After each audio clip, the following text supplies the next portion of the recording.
they laughed at us in the desert. I remember the sound, a guttural mockery that cut through the dry Tunisian air more sharply than the sand wind itself. They called us chocolate soldiers, weekend warriors from a decadent nation that would collapse at the first touch of Prussian steel. To the veterans of Rommel's Afrika Korps, we were nothing more than a distraction before they pushed the British back into Egypt. I saw it in the eyes of the prisoners we captured in May 1943, an icy contempt, an unshakable belief that the American victory was a statistical error the Reich would soon correct. They marched to our processing camps with their chins held high, convinced that German logistics and iron will were invincible. Fear was my constant companion. Not a coward's fear, but the heavy knot in the stomach of someone who knows he is facing men who were taught from the cradle that the world belonged to them by right of blood. Nazi propaganda was an invisible armor they wore. They said America was a mongrel nation, weak, divided, and controlled by interests that could never sustain a two-front war. And for a while, as our supply lines faltered and the heat of Oran consumed us, I wondered if they were right. But then the tide began to turn in a way no tactical manual could have predicted. American sovereignty did not manifest itself in speeches, but in white bread and fresh coffee. As Jürgen von Arnim's men surrendered by the hundreds of thousands, they expected to be treated like cattle, packed into freight cars, starved and humiliated. Instead, the U.S. Army processed thousands daily with an organizational precision that surpassed anything the Wehrmacht had achieved at its peak. I remember an Obergefreiter named Hans staring at his plate of meat, served twice a day, with an almost comical suspicion. He wrote to his mother saying he thought it was propaganda, a trick meant to impress them, not realizing that this was simply our standard ration. The patriotism we felt was not shouted. It was the quiet pride of watching confusion spread across the enemy's face when they realized that our decadence was, in fact, an abundance they could not even conceive of. When we took them to the docks of Oran to board the Liberty ships, the scale of our industrial capacity began to crush their preconceptions. These ships, like the SS Robert E. Peary, were built in just over 4 days, a fact the Germans would have dismissed as impossible had they known at the time. They boarded and saw American sailors throwing away half-eaten steaks and gallons of milk, not in mockery, but because the supply was, for us, simply infinite. This magnificent negligence with resources was the first real blow to Nazi ideology.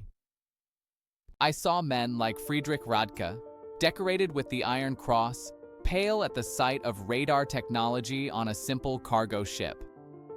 He realized there, before even setting foot on American soil, that Germany had already lost the war.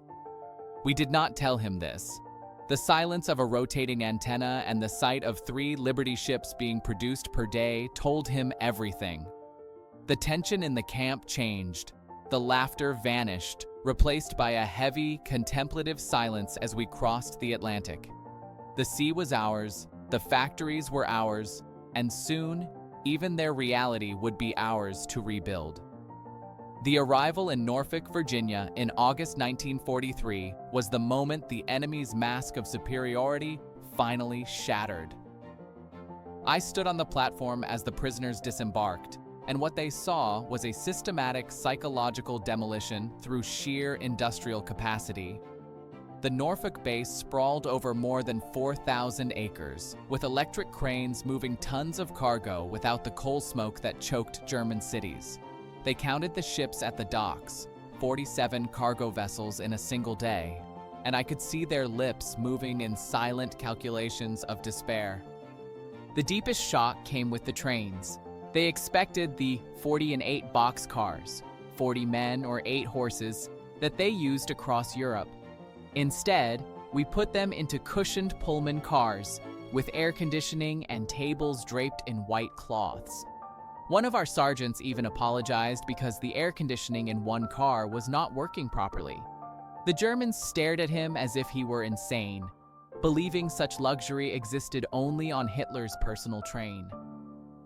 They traveled like tourists, not prisoners, watching through panoramic windows an America their propaganda said did not exist.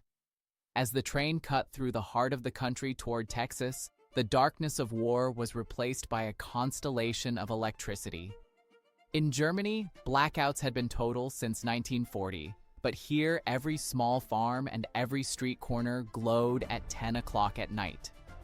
I remember a captive electrical engineer calculating that a single rail yard where we stopped used more electricity in 1 hour than his entire district in Berlin did in a day.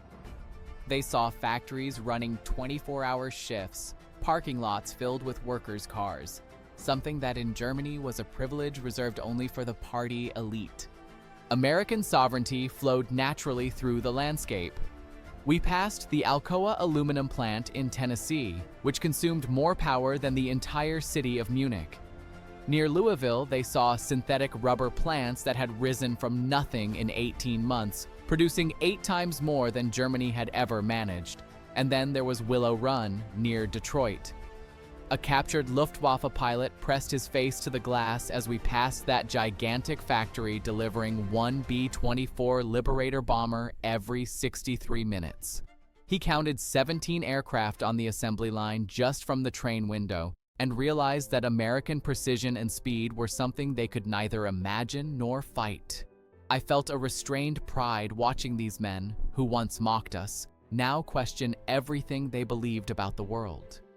Patriotism was not a flag being waved, but the sight of a 16-year-old farm boy in Nebraska driving a tractor worth more than the father of a German soldier would earn in his entire lifetime.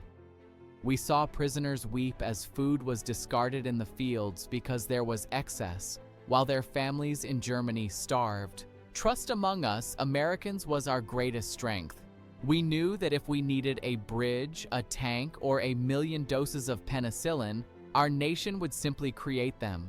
The enemy was not just being defeated, he was being converted by prosperity. The war ended not with a bang, but with the silence of men who discovered they had been fighting on the wrong side of history. In camps like Hearne, Texas, the final transformation took place. We did not use torture. We used humanity. When news of D-Day arrived and they saw footage of 6,000 ships and 11,000 aircraft crushing Fortress Europe, the ideological collapse was total. They realized they had challenged the greatest industrial power on Earth with fairy tales and racial mythology. But what truly broke them was our generosity. We gave them penicillin, the miracle drug German soldiers died without, even from minor infections. We treated their mental wounds with counseling, not beatings, something unknown in the Wehrmacht. At Christmas 1943, American communities sent 500,000 gift packages to their enemies, containing sweets, cigarettes, and games. I saw Prussian officers weep as local church choirs sang Christmas carols in German for them.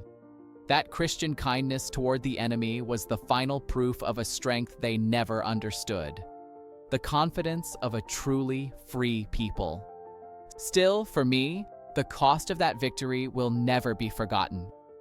I carry the trauma of every comrade who fell so that those factories could keep turning and so that those prisoners could see the light. The victory existed, yes, and it was glorious.